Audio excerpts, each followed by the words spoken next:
Welcoming the new Would You Rather segment to the Pies Footy channel. I promise you here at Pies Footy in the off-season and pre-season we'll have no shortage of content, and this one is thanks to you guys putting your suggestions in the comments section or the community post section. So if you want to get involved next time, keep an eye out for the community tab where I post community input for these types of videos. Would you rather? The first one we have is from Aussie Gamer 9668. Would you rather have the small forward line that the Collingwood team have had over the last few years, or would you prefer a tall pillar forward that can take massive contested marks? This one is a great question, and I think it's completely dependent on what area you're living in. When the ball wasn't moving as swiftly, as quickly from end to end, you probably opt for your key tall pillars, your Jack Darlings, your Josh Kennedys from 2018. And then if you go further down the track, you could probably say, I guess, you got Hawthorn in Roughhead and Franklin, and Geelong you had Hawkins and Podsiadly, these types of players with this sort of makeup. But with Collingwood's team and the way the game is played these days, you get a lot of goals coming out from the back. The ball gets hit over the defender's line and finds smaller players running onto the ball facing their forward goals. So I think it is more justifiable to go and play small ball these days. It worked for Collingwood in 2023. But the other thing is, if you have ruckmen who can play forward, like Darcy Cameron and Mason Cox, you sort of are able to compensate and alleviate the burden of not having a true key tall forward in that forward line at times. For a team like Melbourne, where they tried Gawn and Grundy, where they didn't really have a key tall forward to rely on, it didn't work because they didn't have much, or don't have much forward craft at all, so it didn't work. Whereas, like I said, we're grateful and fortunate for players like Darcy Cameron and Mason Cox to really carry the load as a pseudo key tall forward when they do roll forward to rest from their ruck contest, essentially. So I would rather, in this economy of AFL and the way it's played, I will go the smaller forward line. And when you've got players like Jamie Elliott and Bobby Hill, Bo McCreary, Lockie Schultz, if you want to throw him in there, he's still got time to prove himself. These are players who can do well, hit the scoreboard. Jamie Elliott plays like a tall the way he marks the ball overhead. Bobby Hill loves taking screamers on people's shoulders as well. So they play taller than what they actually are. Madison Tallarico, a good friend of the Pies Footy channel. Would you rather have Darcy Moore continue his role as captain for the next decade, or see him pass it on to a new rising leader to take over? I'll assume that new rising leader can only be someone like Nick Dacos. Darcy Moore would be close to 28, 29 next year, so he's probably got 3-4 more years as a captain, and I'd probably like to keep it like that as of now. I wouldn't be saying the same thing halfway through the year. I was probably off the Darcy Moore bandwagon when it came to his on-field performances, but where I gained a new level of respect for Darcy Moore was his resilience and his persistence to stay on the field, to play every game, even when he wasn't playing well. He could have easily had that conversation with Fly and said, mate, I'm struggling, I need a week off. I need to switch off for a second and recalibrate. He didn't do that. He played through, walked through the fire, and it was a deep pit. It was a deep pit of fire that he had to walk through, and only started to find form in the last 5 games of the year. So for that, he displayed and embodies leadership characteristics. When shit gets hard and you're pushing uphill, he's still there, irregardless of what his performance looks like on the field. He's there for everybody else. So for me, I would love Nick Dacos to be the captain sooner rather than later, but I think we've found a good one in Darcy Moore when it comes to his leadership characteristics. Nick 35 Dacos for the Brownlow says Pies Premiership or Nick Dacos Brownlow. Look, in 2024, because I know Collingwood can't win the Premiership, I'll say Nick Dacos Brownlow. But any other year where we're in the final series, Pies Premiership every day of the week. Who really cares about the umpire's medal besides when Nick Dacos can win it, and hopefully he does get that at the end of the year. Here's one from Voidoid Generation. Would you rather a premiership once every decade or 3 in a row but no success for a few decades? Great question. I would have to say I would go with the one every decade. That way every generation of the Collingwood family gets to experience success. There are people in my life who support Carlton, St Kilda, who have never experienced what it's like to win a premiership. So I don't want to be in that pool, and I want to attach myself to the possibility of not being able to see a premiership, even for people who supported Richmond up until 2017 hadn't seen a whole lot of success for them. So I'd rather not be in that pool, as I said before. You look at that drought from, was it 1968 to 1990? 32 years? Or was it 1962? Something around that mark. When you have that prolonged of an absence from winning a flag, you develop bad habits. Your mindset is you just can't avoid the fact that you haven't won a premiership for so long. And in that particular period, we lost a bunch of grand finals. I think it was 8 grand finals in between winning a premiership. So you develop this profile and this reflection that you're a team that crumbles under the pressure. So for that, it's got to be once every decade as opposed to 3 in a row. Stefanos Aretis 5075 asks, would you rather have beaten Richmond in the prelim in 2018 or beaten GWS to face Richmond in the 2019 grand final? I guess if we beat GWS and lose to Richmond, what does it matter? It ends up being the same result. But from a spectacle element, I would say I would have liked to have faced Richmond in that grand final. Would have been a highly marketable grand final. Massive anticipation. It probably would have been a banger relative to what we saw between GWS and Richmond.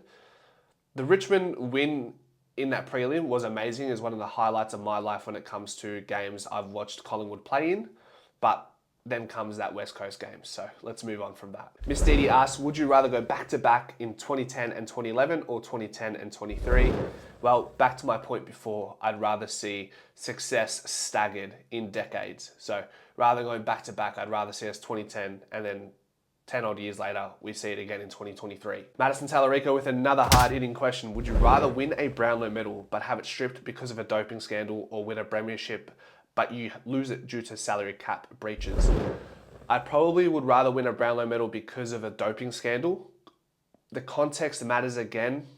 Were you aware that you were taking illicit substances? Is another question. The one thing that is unavoidable when you win a premiership is if your team goes over the salary cap, you'd have to only assume that whoever is putting together this team and the contracts would know they're weaseling their way around the salary cap, and I think that would forever, I guess, tint or hinder our history as a club and our honesty. So I'd rather not put that weight on the entire club and just narrow it down to the Brownlow medal. So definitely the Brownlow medal one is the one I would opt for there. Mr. Will 789, would you rather watch the 2018 grand final on replay for a year or see a Carlton three-peat? God, I feel like you're asking me if I want to be in the Saw movie and ask me if I want to play a game, because watching a 2018 grand final on end for a year would be pain. I'd much rather watch Carlton win a three-peat, because at least then I'm not forced to watch the same losing grand final over and over again. And in between, I still get to watch Collingwood play despite not winning a flag, while Carlton go on and do a three-peat. So definitely Carlton three-peat for me. Here's one from one of our very own Pies Eyes, Caleb. Which Collingwood swingman would you rather, Jeremy Howe or Chris Tarrant? Now with Chris Tarrant, I had his number on my jersey, whether it was soccer or footy, more years than not. If it wasn't number 20, it was number 42 in honour of Pants Darren Mullane. Howe is a great player. He's going to go down as one of the greatest defenders for Collingwood. I truly believe that. A high flyer, entertaining player to watch. Howie, when he played forward, he was an okay forward. Chris Tarrant was a premier forward. That's undoubtedly the case. Tarrant is also, or was also, transitioned into the back line as his career went on, and he was great in that department as well. So I think I have to go Chris Tarrant. I'm pretty sure Taz has been an All-Australian where Jeremy Howe hasn't. So awards probably matter as well. The only thing that eluded Tarrant was a premiership in the end, unfortunately. Darcy Finn, and while we're on the same subject about Jeremy Howe, we have one from Darcy Finn. Would you rather Steele Sidebottom or Jeremy Howe retire first? I think right now, Jeremy Howe is playing better footy than Steele Sidebottom, relatively speaking to the roles they play. But Steele has shown something in the midfield towards the back end of 2024.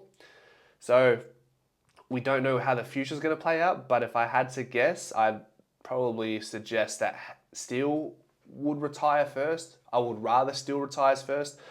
Howie is a year or two younger than Steele as well.